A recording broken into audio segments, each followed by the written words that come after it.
Good morning students, welcome in Vidyashram online classes. आज देखिएगा अपन जो नेक्स्ट टॉपिक पढ़ेंगे वो है एबनॉर्मल मोलर मास यानी कि असामान्य अणुभार। असामान्य अणुभार का मतलब क्या होता है? देखिएगा कुछ विलेय पदार्थ ऐसे होते हैं जिनको अगर हम विलायक में विलय करते हैं तो या तो उनका डिसोसिएशन होता है या उनका एसोसिएशन होता है। डिसोसिएशन का मतलब होता है वो विलेय पदार्थ क्या होते हैं, आयनों में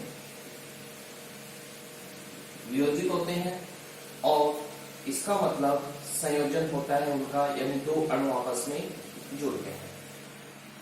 तो किसी भी विलेय पदार्थ का जो अणुभार है वो अगर अपने वास्तविक अणुभार से भिन्न प्राप्त होता है तो उसको अपन क्या कहते हैं, एबनॉर्मल मोलर मास या असामान्य अणुभार। लेकिन असामान्य अणुभार किसी भी विलेय पदार्थ का प्राप्त क्यों होता है? तो वो दो कंडीशन है कि यदि किसी सॉल्यूट यानी विलेय पदार्थ को विलयन में विलय करने पर उसका संयोजन या फिर वियोजन होता है तो उस विलेय पदार्थ का अणुभार अपने वास्तविक अणुभार से क्या प्राप्त होता है, भिन्न प्राप्त होता है। इसी को अपन क्या कहते हैं, असामान्य अणुभार कहते हैं। जैसे एग्जाम्पल के लिए आपके पास में एसिटिक एसिड है, ये एग्जाम में बहुत बार क्वेश्चन भी आता है। आपके पास में यदि एसिटिक एसिड है और इसको आप डिसॉल्व करते हो बेंजीन में, यानी बेंजीन में विलय करते हो इसको, तो हम देखते हैं कि एसिटिक एसिड का जो वास्तविक अणुभार होता है वो कितना होता है, 60। लेकिन जब हम इसको बेंजीन में विलय करते हैं तो इसका अणुभार 60 की जगह कितना आता है, 120। तो यहाँ पर ये तो है इसका वास्तविक अणुभार और ये है इसका प्रेक्षित अणुभार, जिसको अपन असामान्य अणुभार भी कहते हैं या एबनॉर्मल मोलर मास भी कहते हैं। तो ये एबनॉर्मल मोलर मास क्यों ऑब्टेन हुआ, क्यों प्राप्त हुआ? क्योंकि यहाँ पे देखिएगा एसिटिक एसिड का एक मॉलिक्यूल का मास कितना है, 60। तो यहाँ पे कितना ऑब्टेन हो रहा है, 120। तो जब भी किसी विलेय पदार्थ यानी सॉल्यूट का मोलर मास या एबनॉर्मल मोलर मास उसके एक्चुअल मोलर मास से ज्यादा ऑब्टेन हो तो हम ये कह सकते हैं कि उस विलेय का या उस सॉल्यूट का सॉल्यूशन के अंदर क्या हो रहा है, एसोसिएशन यानी कि संयोजन हो रहा है। लेकिन यदि किसी विलेय पदार्थ जैसे NaCl है, इसका जो मोलर मास होगा वो होगा 58.5, लेकिन जब हम इसको किसी भी सॉल्वेंट के अंदर डिसॉल्व करते हैं तो ये नंबर ऑफ आयंस में क्या हो जाता है, डिसोसिएट हो जाता है। 2 आयंस में डिसोसिएट हो जाता है, जिसके कारण इसका जो मोलर मास है वो उसके एक्चुअल मोलर मास से लेस देन ऑब्टेन होता है, यानी कि 1/2 हो जाता है, उसका आधा हो जाता है। तो इस कंडीशन में हम कह सकते हैं कि विलेय पदार्थ का क्या हो रहा है, वियोजन, और इस कंडीशन में अपन कह सकते हैं विलेय पदार्थ का क्या हो रहा है, संयोजन। यानी यदि किसी विलेय पदार्थ का अणुभार किसी विलयन के अंदर उसके सामान्य अणुभार से ज्यादा प्राप्त होता है तो हम कह सकते हैं उसका क्या हो रहा है, संयोजन। और यदि किसी विलेय पदार्थ का अणुभार किसी विलयन के अंदर उसके वास्तविक अणुभार से आधा प्राप्त हो रहा है या 1/3 प्राप्त हो रहा है, 1/4 प्राप्त हो रहा है, तो हम कह सकते हैं उसका क्या हो रहा है, डिसोसिएशन यानी कि वियोजन। तो ये असामान्य अणुभार उन विलेय पदार्थों के लिए उपयोग में आता है या उन विलेय पदार्थों के लिए उपयोग किया जाता है जिसका किसी विलयन में या तो डिसोसिएशन होता है या फिर क्या होता है, association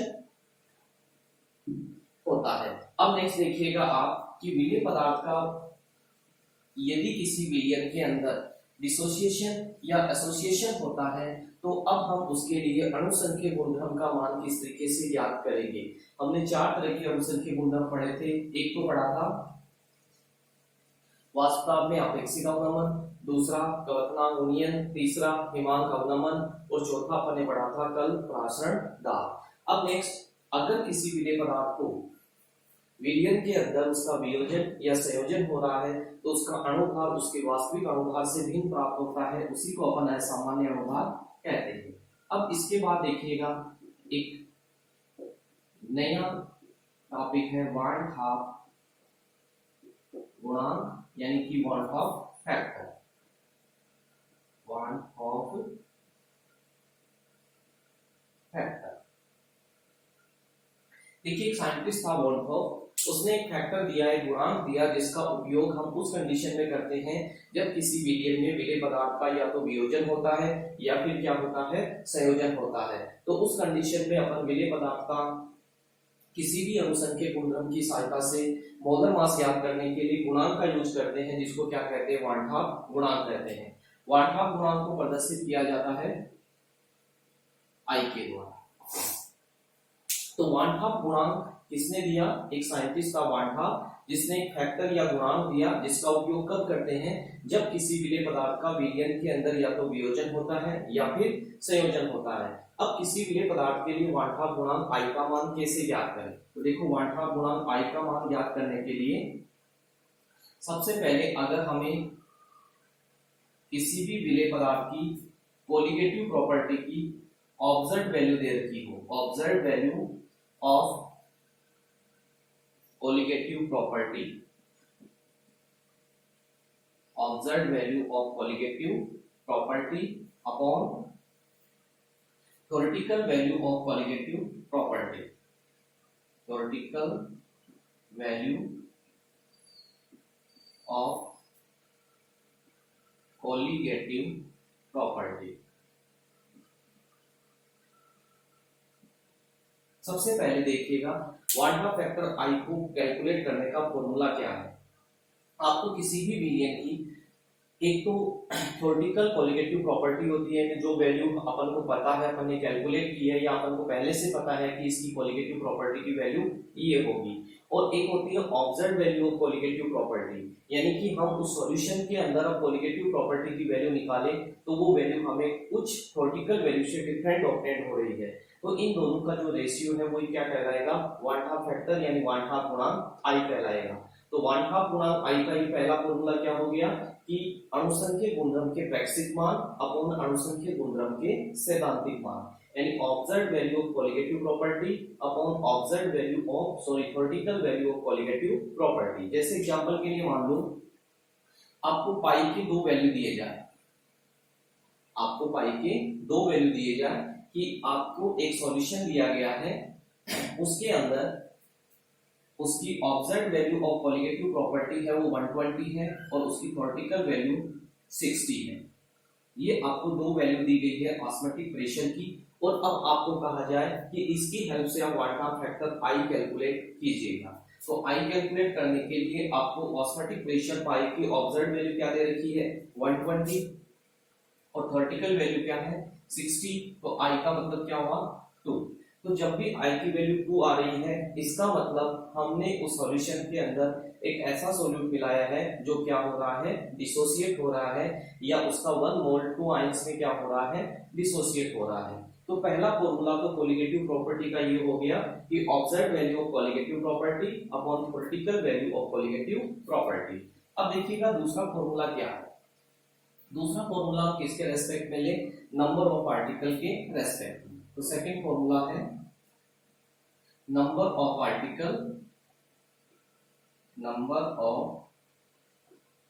particle of solute after dissociation और एसोसिएशन, और number of particle of solute before the dissociation or association, number of particle of solute before dissociation और association। तो अब ये हो गई सेकंड वैल्यू की अपन colligative property sorry van't Hoff factor I को कैसे कैलकुलेट करते हैं। अगर मान लीजिए आपको किसी सॉल्यूट को दे दिया जाए और कहा जाए ये 100% आयोनाइज्ड हो रहा है, तो उस कंडीशन में उसके लिए वान हाफ फैक्टर आई की वैल्यू कैसे निकालोगे। तो ध्यान रखना वो सॉल्यूट 100% डिसोसिएट होता है अगर सॉल्यूशन के अंदर, तो उससे कितने पार्टिकल ऑब्टेंड होते हैं और बिफोर द डिसोसिएशन कितने पार्टिकल्स थे। जैसे एग्जांपल के लिए मान लीजिए आपके पास NaCl है और आपको कहा जाए कि ये 100% डिसोसिएट हो रहा है, तो इसके लिए वान हाफ फैक्टर आई की वैल्यू कैलकुलेट कीजिएगा। तो अगर NaCl 100% डिसोसिएट हो रहा है तो इसके लिए वान हाफ फैक्टर अपन आई की वैल्यू देखिएगा कैसे कैलकुलेट करेंगे। अगर NaCl 100% डिसोसिएट हो रहा है तो ये 2 आयंस में क्या हो जाएगा, डिसोसिएट हो जाएगा। तो अब यहाँ पर अगर इस फॉर्मूले के अकॉर्डिंग अपन वाटा फैक्टर आई की वैल्यू कैलकुलेट करें तो देखो वो वैल्यू किस तरीके से आएगी, number of particle of solute after the dissociation और association upon number of particle of solute before the dissociation और एसोसिएशन। तो इस कंडीशन में अगर आपको NaCl के लिए कहा जाए कि इसको किसी सॉल्वेंट में डिसॉल्व करने पर इसका 100% क्या हो रहा है, डिसोसिएशन हो रहा है, तो इसके लिए आपको क्या कैलकुलेट करना है, वाटा फैक्टर आई कैलकुलेट करना है। तो पहले तो आप ये देखिए कि अगर NaCl 100% डिसोसिएट होता तो कितने आयन बनाता, 2 आयन्स बनाता। तो अब NaCl के डिसोसिएशन से यदि नंबर ऑफ आयन्स कितने बन रहे हैं, 2, तो वाटा फैक्टर आई की वैल्यू अपन कैसे कैलकुलेट करेंगे, number of particle of solute after the dissociation of association, यानी विलेय के कणों की संख्या वियोजित या संयोजित होने के बाद upon number of particle of solute before the dissociation of association, यानी कि संयोजन या वियोजन से पहले कणों की संख्या। तो देखो जब सॉल्यूट डिसोसिएट नहीं हुआ यानी आयनों में नहीं टूटा उस कंडीशन में उसका कितना मोल था, 1 मोल। तो वो तो हो गई उसकी थ्योरेटिकल वैल्यू जो हमें पहले से पता थी कि 1 मोल, और ये हो गई ऑब्जर्व्ड वैल्यू कि ये सॉल्यूशन के अंदर कितने नंबर ऑफ पार्टिकल्स में क्या हुआ है, डिसोसिएट हुआ है। तो आफ्टर द डिसोसिएशन हुआ है, क्योंकि हमेशा जब ऑब्जर्व्ड वैल्यू थ्योरेटिकल वैल्यू से ज्यादा आए तो इट्स मीन डिसोसिएशन हो रहा है, और कम आए इट्स मीन एसोसिएशन हो रहा है, यानी कि संयोजन हो रहा है। तो यहाँ पे आप देखिए अगर हमें ये कहा जाए आई वाटा फैक्टर आई की वैल्यू कैलकुलेट करो तो हम यहाँ पे क्या देखेंगे, आई क्या है, number of particle of solute after the dissociation और एसोसिएशन। तो यहाँ ये सॉल्यूट 2 पार्टिकल में डिसोसिएट हो रहा है, तो आई की वैल्यू कितनी आ जाएगी, 2, और थ्योरेटिकल वैल्यू कितनी है, 1। तो यहाँ पे आई की वैल्यू क्या आ गई, 2 आ गई। तो इस तरीके से अपन वाटा फैक्टर आई कैलकुलेट कर सकते हैं किसी भी सॉल्यूट के सॉल्यूशन के अंदर नंबर ऑफ पार्टिकल के बेसिस पे। अगर नंबर ऑफ पार्टिकल्स, जितने भी नंबर ऑफ पार्टिकल्स होते हैं उनको थ्योरेटिकल नंबर ऑफ पार्टिकल से अपन क्या कर देते हैं, डिवाइड कर देते हैं। तो इस कंडीशन में अपन वाटा फैक्टर आई कैलकुलेट कर सकते हैं। तो यहाँ पे देखिएगा अपन ने वाटा फैक्टर कैलकुलेट करने के 2 फॉर्मूले पढ़े। पहला फॉर्मूला तो है observed value of colligative property upon theoretical value of colligative property. आपको किसी भी सॉल्यूशन के लिए अगर कोई भी कोलिगेटिव प्रॉपर्टी की ऑब्जर्व्ड वैल्यू दे रखी हो या थ्योरेटिकल वैल्यू दे रखी हो तो उन दोनों के रेशियो के द्वारा अपन वाटा फैक्टर आई कैलकुलेट कर सकते हैं। दूसरा, यदि आपको कोई सॉल्यूट यानी विलेय पदार्थ दे रखा हो और ये कहा जाए कि 100% डिसोसिएट हो रहा है या एसोसिएट हो रहा है तो उस कंडीशन में भी अपन वाटा फैक्टर आई क्या कर सकते हैं, कैलकुलेट कर सकते हैं। अब एक वाटा फैक्टर आई को कैलकुलेट करने का एक फॉर्मूला और है, वो है मोलर मास के बेसिस पे। अभी जैसे हमने पढ़ा इससे पहले एबनॉर्मल मोलर मास और एक होता है नॉर्मल मोलर मास। तो एबनॉर्मल मोलर मास और नॉर्मल मोलर मास की हेल्प से आप किस तरीके से वाटा फैक्टर आई कैलकुलेट करोगे, तो देखिएगा वाटा फैक्टर आई कैलकुलेट करने का एक और फॉर्मूला होता है normal molar mass upon abnormal molar मास। लेकिन एक चीज देखिएगा, अभी तक हमने जो दोनों फॉर्मूले पढ़े उनमें अपर साइड क्या थी, ऑब्जर्व्ड वैल्यू, डाउन साइड क्या थी, थ्योरेटिकल वैल्यू। इसमें भी observed value upon theoretical value थी। लेकिन मोलर मास में ध्यान रखना, मोलर मास में ऑब्जर्व्ड वैल्यू की जगह नॉर्मल मोलर मास यानी theoretical molar mass upon abnormal molar मास आएगा।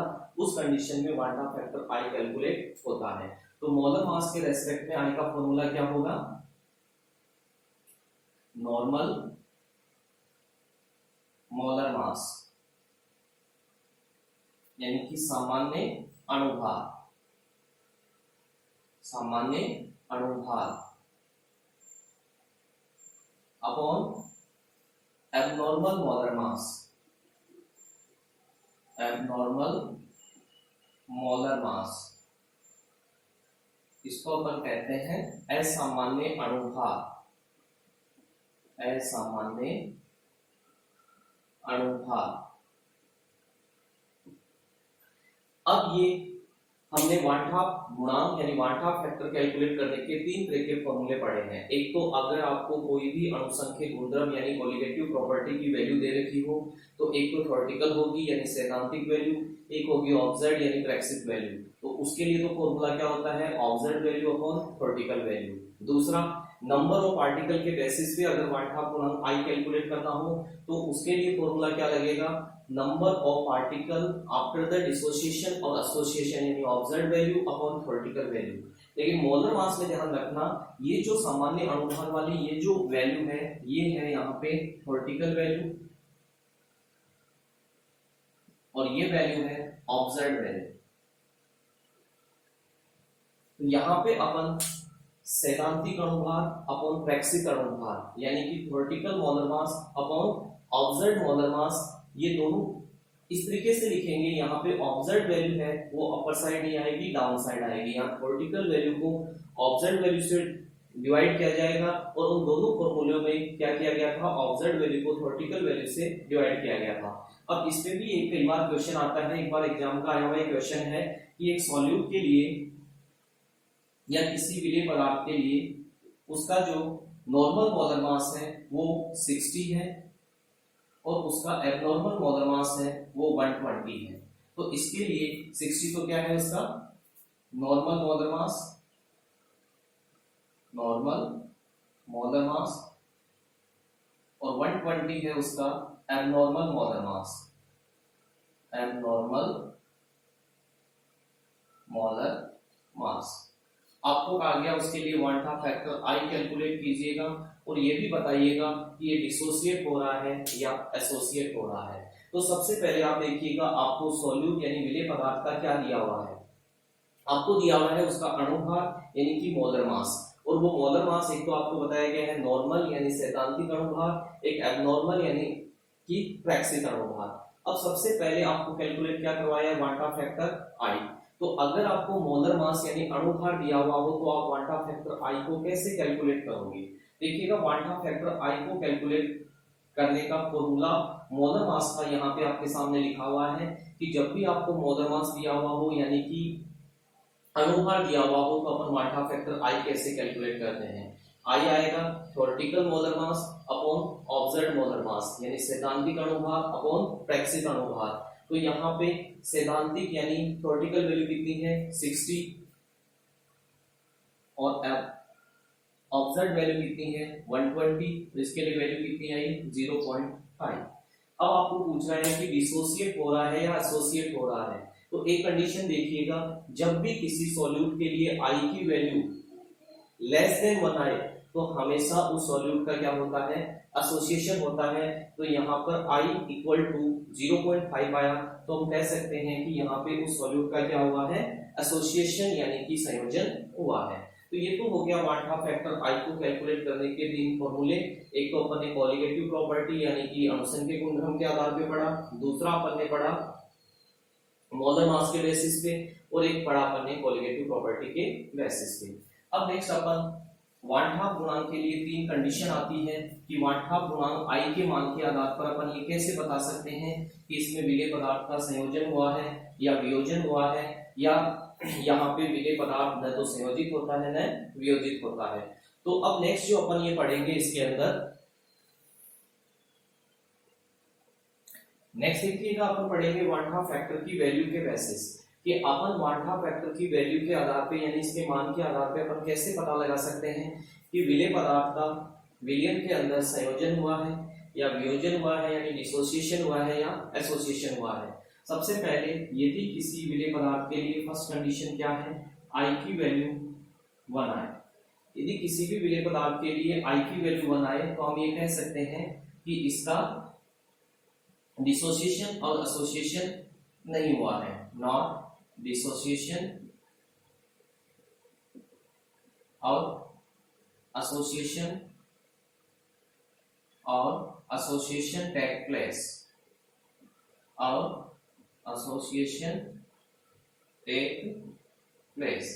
यदि आई की वैल्यू 1 आती है तो हम ये कह सकते हैं कि इस सॉल्यूट का न तो डिसोसिएशन हुआ है न एसोसिएशन हुआ है, यानी न तो ये वियोजित हुआ है और न ये संयोजित हुआ है। सेकंड, अगर आई की वैल्यू ग्रेटर देन 1 हो, जब भी किसी कंडीशन में वांछा फैक्टर आई की वैल्यू ग्रेटर देन 1 आए तो हम ये कह सकते हैं कि इस सॉल्यूट का सॉल्यूशन के अंदर क्या हुआ है डिसोसिएशन यानी कि वियोजन हुआ है। इसके बाद में नेक्स्ट है थर्ड कंडीशन कि अगर I की वैल्यू लेस देन 1 आए तो इस कंडीशन में हम ये कह सकते हैं कि विलेय पदार्थ का विलयन के अंदर एसोसिएशन यानी कि संयोजन हुआ है। तो ये तीन कंडीशन आती है वाल्था गुणांक I के लिए कि जब भी वाल्था गुणांक या वाल्था फैक्टर की वैल्यू I इक्वल टू 1 आती है तो हम ये कह सकते हैं कि इस कंडीशन में जो सॉल्यूट है उसका न तो डिसोसिएशन हुआ है नहीं क्या हुआ है, एसोसिएशन हुआ है। सेकंड, यदि वाल्था फैक्टर I की वैल्यू ग्रेटर देन 1 आती है तो हम ये कह सकते हैं कि ये सॉल्यूशन के अंदर डिसोसिएट हुआ है यानी वियोजित हुआ है। थर्ड, यदि I की वैल्यू लेस देन 1 आती है तो हम ये कह सकते हैं कि ये क्या हुआ है, एसोसिएट हुआ है। मान लीजिए आपको ये कह दिया जाए कि एक सॉल्यूट के लिए I की वैल्यू 0.5 है, एक सॉल्यूट के लिए I की वैल्यू क्या है, 1 है, और एक सॉल्यूट के लिए I की वैल्यू 2 है। देखो एग्जाम में क्वेश्चन किसी भी तरीके से पुटअप हो सकता है और ये ऐसे छोटे छोटे क्वेश्चन ही सॉल्यूशन के चैप्टर में पूछे जाते हैं। हमारे सॉल्यूशन वाला जो चैप्टर है वो 3 मार्क्स का है और उसमें से क्वेश्चन का जो पैटर्न है वो एक क्वेश्चन 1 मार्क्स का, वैसे 3 क्वेश्चन आते हैं, क्वेश्चन 2 मार्क्स का, लेकिन तीनों question very short answer type आते हैं, 1 मार्क्स के क्वेश्चंस आते हैं। कई कंडीशन में आपको ये कह दिया जाए कि फॉर ए सॉल्यूशन या for the in a solution the value of the Wanta factor of a solute is given as, तो इसके बेसिस पे फिर आपको ये बताना हो कि कौन से का डिसोसिएशन हो रहा है, कौन से का एसोसिएशन हो रहा है और कौन सा ऐसा सोल्यूट है जो न तो डिसोसिएट हो रहा है न एसोसिएट हो रहा है। तो यहाँ पर जिसमें I की वैल्यू क्या है 0.5 यानी लेस देन 1 है तो हम ये कह सकते हैं यहाँ पे इसका क्या हो रहा है, एसोसिएशन हो रहा है। यहाँ पे इसका क्या हो रहा है, एसोसिएशन यानी कि संयोजन हो रहा है। जब भी I की वैल्यू क्या है, लेस देन 1 आए, I इक्वल टू 1 आए तो न तो डिसोसिएशन हो रहा है न ही एसोसिएशन हो रहा है, और I इक्वल टू 2 आए तो अपन ये कह सकते हैं यहाँ पे विलेय पदार्थ डिसोसिएट हो रहा है यानी कि आयनों में टूट रहा है। तो इस तरीके से I की वैल्यू के बेसिस पे हम ये पता लगा सकते हैं कि कोई भी विलेय पदार्थ विलयन के अंदर संयोजित हो रहा है या वियोजित हो रहा है। अब नेक्स्ट अपन वाल्था फैक्टर के बेसिस पे क्वेश्चन सोल्व करेंगे। पहले मैं आपको दो छोटे छोटे क्वेश्चंस देता हूं, वो है नंबर ऑफ पार्टिकल या डिसोसिएशन के बेसिस पे। तो पहला जो अपना क्वेश्चन है वो है कैलकुलेट द वैल्यू ऑफ वाल्था factor, calculate the value of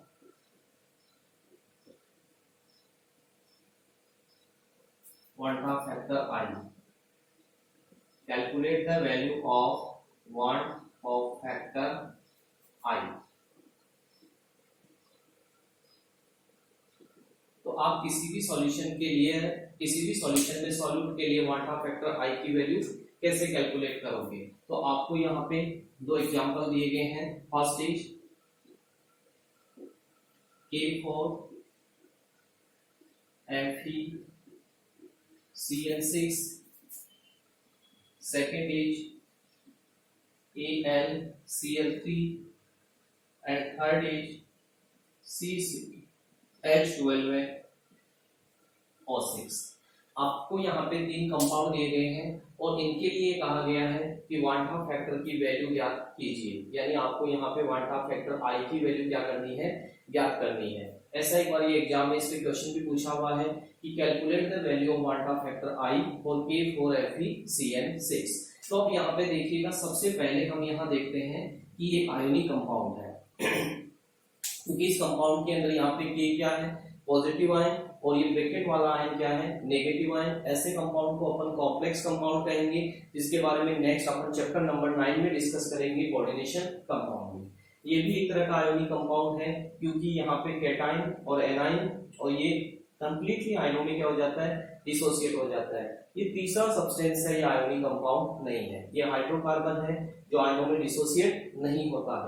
तो हम सबसे पहले अगर K4FeCN6 के लिए अगर हम देखें तो सबसे पहले तो ये देखेंगे कि अगर हम इसको 100% डिसोसिएशन माने तो ये कितने आयनों में ब्रेकअप होता है। तो यहाँ पे आप बताइएगा कि K4FeCN6 को अगर हम डिसोसिएट करते हैं तो ये कितने आयनों में डिसोसिएट होता है, how many ion are produced by the dissociation of K4F3CN6। तो यहाँ पे देखिएगा ये K क्या है, पॉजिटिव आयन, और ये ब्रैकेट वाला पूरा का पूरा क्या है, नेगेटिव आयन। तो यहाँ पे K कितने हैं, 4, तो ये 4 तो किस आयन में डिसोसिएट हो जाएगा, पोटेशियम आयन में, प्लस एक ब्रैकेट वाले आयन में डिसोसिएट होगा FeCl6 में।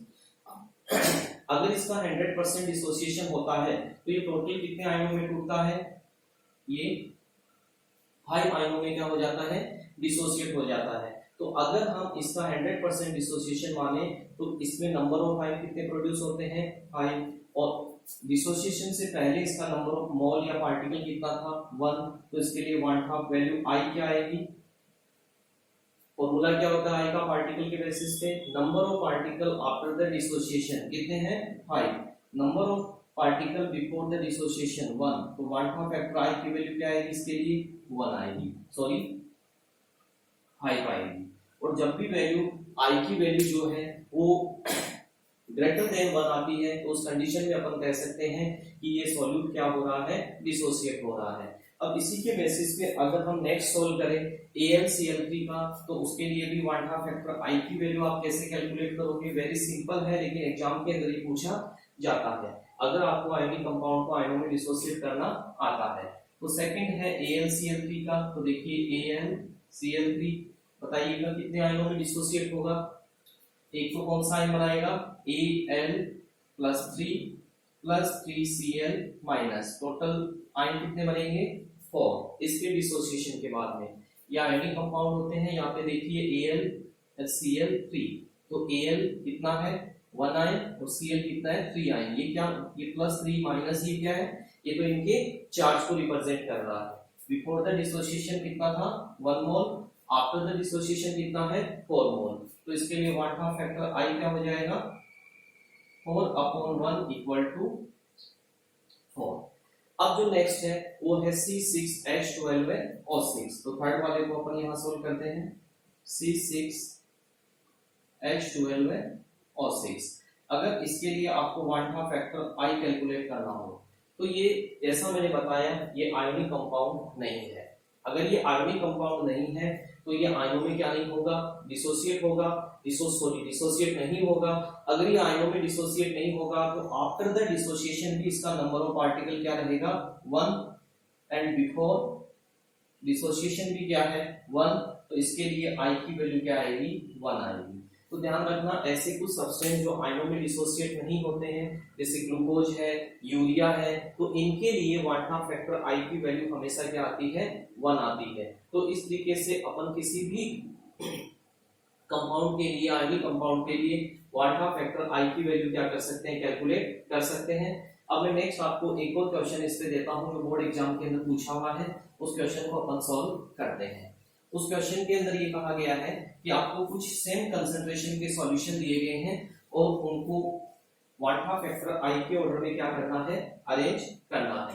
तो नेक्स्ट जो अगला क्वेश्चन है वो है arrange the following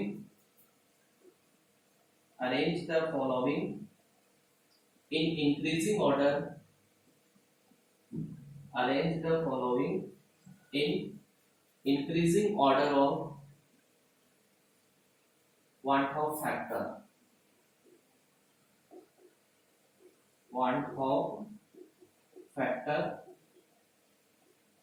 I।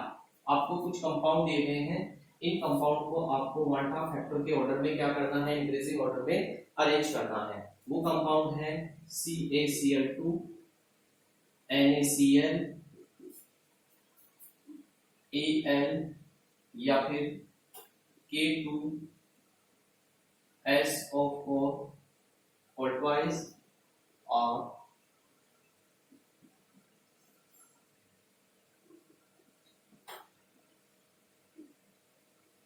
CuNH3+। अब नेक्स्ट देखिएगा यहाँ पे ये जो CaCl2 है ये नंबर ऑफ कितने आयनों में डिसोसिएट होगा, ये जो लास्ट वाला है इसकी जगह में कोई दूसरा कंपाउंड लिख देता हूं जो आयनों में डिसोसिएट नहीं होता है, यानी मैं लिख देता हूं सुक्रोज। फॉर्मूला क्या होगा, C12H22O 11। अब यहाँ पे देखिएगा आपको ये कहा गया है कि इनको वाटा फैक्टर आई के ऑर्डर में अरेंज कीजिएगा। तो जब आपको ये कहा नहीं जाए कि 50% डिसोसिएट हो रहा है या 40% डिसोसिएट नहीं हो रहा है, उस कंडीशन में आपको इसकी पूरी वैल्यू ये मान के चलना है कि ये 100% क्या हो रहा है, डिसोसिएट हो रहा है। तो सबसे पहले देखो, अगर हम CaCl2 को 100% डिसोसिएशन माने तो ये कितने नंबर ऑफ पार्टिकल में डिसोसिएट होगा? 1 तो कैल्शियम एंड 2 क्या है, Cl। कितने पार्टिकल में डिसोसिएट होगा? 3 में। NaCl कितने पार्टिकल में डिसोसिएट होगा? 2 में। K2SO4 3 कितने पार्टिकल में डिसोसिएट होगा? 2 एंड 3 कितने हो गए? 5 में। देखिएगा आपको आयनों को डिसोसिएट करना तो आता है, जैसे K2SO4 ये एक आयनिक कंपाउंड है, तो ये अपने सॉल्यूशन में कितने आयनों में डिसोसिएट होगा? तो देखिएगा यहाँ पे पोटेशियम कितने हैं? 2। और सल्फेट आयन ब्रैकेट के बाहर इनका नंबर ये 4 नहीं है, ब्रैकेट के बाहर कितना लिखा हुआ है? 3। तो टोटल कितना आयन बनाएगा? 3 एंड 2 कितना बनाएगा? 5। यहाँ पे 1 Na1Cl कितना हो गया? 2। यहाँ पे 2Cl 1Ca कितना हो गया? 3। और सुक्रोज ये जैसा मैंने आपको बताया था कि ये ऐसा कंपाउंड है जो आयनों में डिसोसिएट नहीं होता है, इसलिए ए आफ्टर द डिसोसिएशन या सॉल्यूशन के अंदर भी इसकी वैल्यू ये अनडिसोसिएट फॉर्म में रहेगा तो क्या रहेगी? 1 रहेगी। अब अगर हम इसके लिए आई की वैल्यू निकालें तो देखो, आफ्टर द डिसोसिएशन कितने पार्टिकल बन रहे हैं? 3। बिफोर द कितना था? 1। तो इसके लिए आई की वैल्यू क्या हो जाएगी? 3/1 इक्वल टू 3। इसके लिए आई की वैल्यू क्या होगी? 2/1 इक्वल टू 2।